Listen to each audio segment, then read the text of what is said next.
So if you've ever wanted to do illustration and you've ever wanted to create your own shapes and your own, Mickey Mouse or your own flat design, we're going to learn that in this episode today.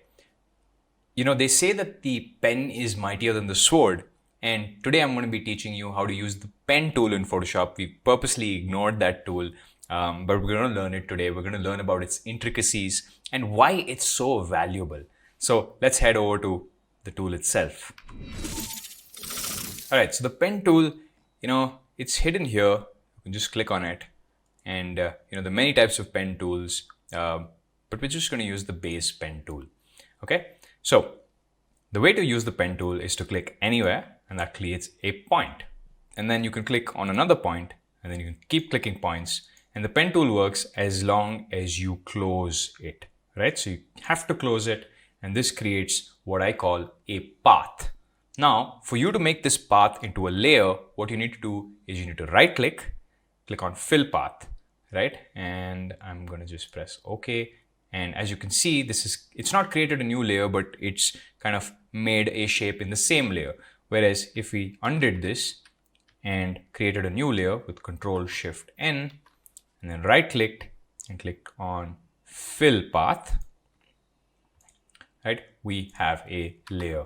Right, I'm just going to press enter, and this is a shape that has been created for us to use. Right? The alternate way to just directly create a shape is to, in the pen tool, in the settings, just change this from path to shape. Right? So let me just see if I can create a Batman. And as you can see, a new shape has already been created here. Let's see if I can create a simple Batman. The pen tool always has to stay closed. This is the worst Batman I've ever created. He has a tumor on one side of his face, but this is how it is.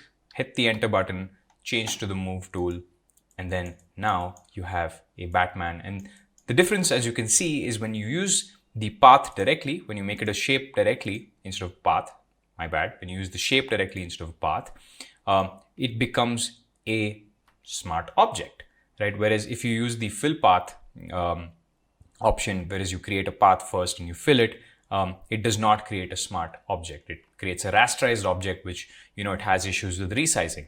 So just going to delete that previous layer. Just right click, delete this. I'm going to keep this fantastic green color Batman face.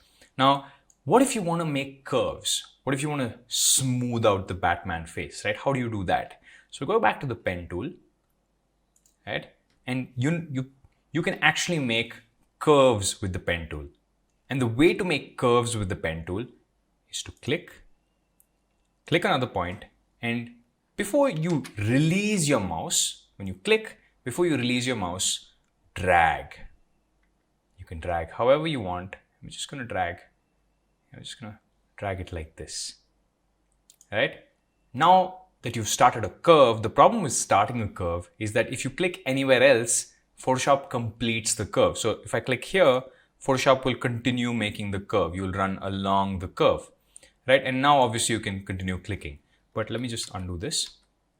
So you will always continue to curve. So if I press this, I can make another curve, and this, when I click the next point, it will curve inside. So Photoshop makes sure that curves are consistent and it doesn't look like, there are jagged edges. So the way to short circuit that, or to prevent Photoshop from automatically creating curves, is to click somewhere, drag. Now we've started a curve.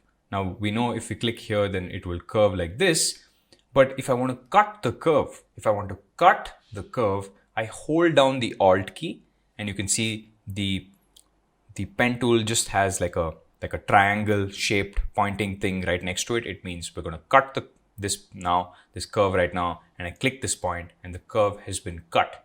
So the next point continues becoming a straight line. So I can continue making this, hold the Alt key, cut this curve, maybe click again, maybe do this again, hold the Alt key, cut it again, do this again, hold the Alt key, cut it again, do this again, hold the Alt key and close it, and we have a shape after I press the Enter key. Now, if I wanted to make this Batman face, we're going to do that. We're going to do a quick exercise. Let's do this. Let's start with the first horn. Let's, make a fat face. I'm going to cut the curve, make a little bit of a curve here, cut the curve again, click here, curve it a little bit, cut the curve again, click here. We don't need to cut it this time because we didn't make a curve. Click here, click this area, make it curvy, cut the curve again, and then close the shape and press enter. Right? And what I can do now is I can actually, just switch the color. I'm going to make it black. I can make an eye. Right? I'm going to cut the curve, do this. I'm just going to press the enter key. I think this has become green. Let's just, for now, let's just give this a color overlay of maybe black. Right? You can give color overlays to any layer. I'm just showing you how this looks. And maybe I'm going to right click this layer, duplicate it. We have two eyes right next to each other. So that's how you use the pen tool. As long as you know how to make straight lines and then make curves and then cut the curves, you can make any shape you dream of. So I'll give you an example of how I use the pen tool, right? So let's say I go to Google and I look for, a lion, right? Just gonna go, let's just look for lion face, right? Maybe what I do is I take this picture of a lion, right click, copy, and go to Photoshop and I paste this. I have a lion here as a reference. And what I do is I pick open the pen tool and I start creating exactly this. I start mapping the lion face. I'm going to hit Alt, stop the curve, maybe click like this, stop the curve, this, stop the curve, stop the curve, stop the curve. And this is not accurate, but the point is, this is how I create shapes. This is how I create cartoon characters. When we start doing our actual examples, I'll make a good, really good looking version of a lion. But the general idea is you can always use a background reference. And whenever you want to see behind to the original layer, you can just click on the shape layer, reduce the opacity, and then edit things around. You can always delete anchor points, add anchor points. And if you ever want to manipulate this, you can just right click this and you can add a new anchor point wherever you want. So you can just click on this and then you can pull it out whenever you want. Right? You can just play with these anchor points.